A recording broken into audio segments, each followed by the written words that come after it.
बूढ़ी बीमार माँ की कहानी। बेटा मुझे छोड़कर मत जाओ। ठेले के ऊपर छोटा सा एक बोर्ड रखा हुआ था जिस पर लिखा था कि अगर आप जल्दी में हैं तो आप फल तौल लें। आपके जो पैसे बनते हैं वो आप ठेले के सामने एक डिब्बा है उसमें रख दें और चले जाएं। मुझे बीच बीच में घर जाना पड़ता है। मेरी माँ बूढ़ी है और बहुत बीमार है। घर में कोई और देखभाल करने के लिए नहीं है तो उन्हें खाना खिलाने के लिए, दवाइयाँ खिलाने के लिए मुझे घर जाना पड़ता है। एक लाइन और नीचे लिखी थी कि अगर आपके पास पैसे नहीं हैं तो आप कोई भी सामान मुफ्त में ले जाएं, आपको इजाज़त है। ये पढ़ने के बाद उस व्यक्ति को लगा कि ये कौन हो सकता है जिसने आज के समय में लोगों पर इतना विश्वास किया।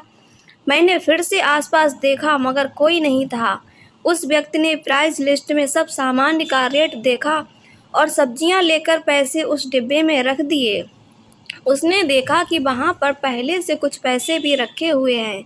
तब उसे लगा कि लोग ये कर रहे हैं। शाम को वह व्यक्ति अपने घर आ गया, खाना पीना बनाया और फिर बाहर घूमने को निकल गया।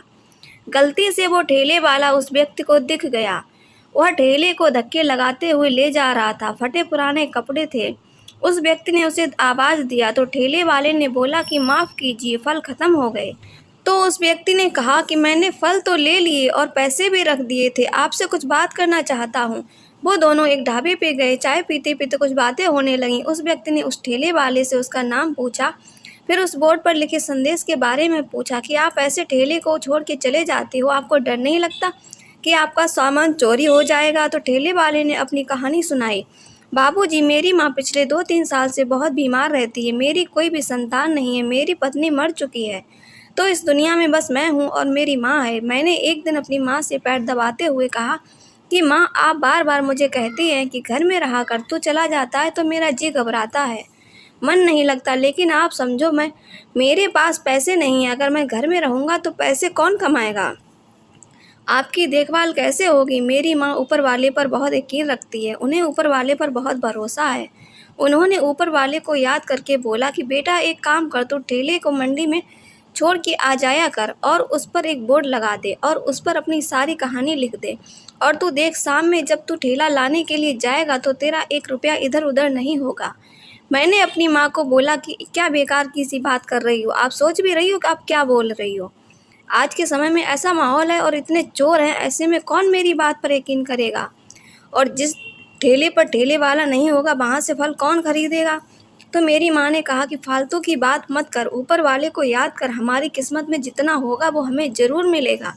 उस दिन के बाद बाबूजी 3 साल हो गए। रोज़ यही करता हूँ, सुबह जाता हूँ, ठेले पर सब सामान लगा देता हूँ और वापस आ जाता हूँ और सीधे फिर शाम को जाता हूँ। सबको लगता है कि मैं बीच बीच में जाता हूँगा, लेकिन मैं जाता नहीं हूँ। और आप यकीन नहीं करोगे, रोज़ाना 1-1 रुपया इधर उधर नहीं होता, बदले में कई दिन ज़्यादा ही पैसे मिलते हैं। कई बार लोग माँ के नाम पर कुछ एक्स्ट्रा पैसे रख जाते हैं। कई बार छोटे छोटे बच्चे माँ के खाने के लिए कुछ कुछ रख जाते हैं और पर्ची लिख जाते हैं कि ये आपकी मम्मी के लिए है। एक बार एक डॉक्टर साहब एक पर्ची छोड़ के चले गए जिसमें उनका नंबर लिखा था और लिखा था कि आपकी माँ यदि ज़्यादा बीमार हो तो आप मुझे इस नंबर पर कॉल कर लें। तब से सब वैसा ही चलता आ रहा है। ऊपर वाले के आशीर्वाद से, माँ के आशीर्वाद से सब कुछ मिल रहा है। तेरे दर पर आने से पहले मैं बड़ा कमज़ोर होता हूँ, मगर तेरी दहलीज को छूते ही मैं कुछ और होता हूँ। तो गाइज़, अगर आपको ये स्टोरी पसंद आई हो तो स्टोरी को लाइक, शेयर एंड चैनल को सब्सक्राइब करना ना भूलें। Thank you so much.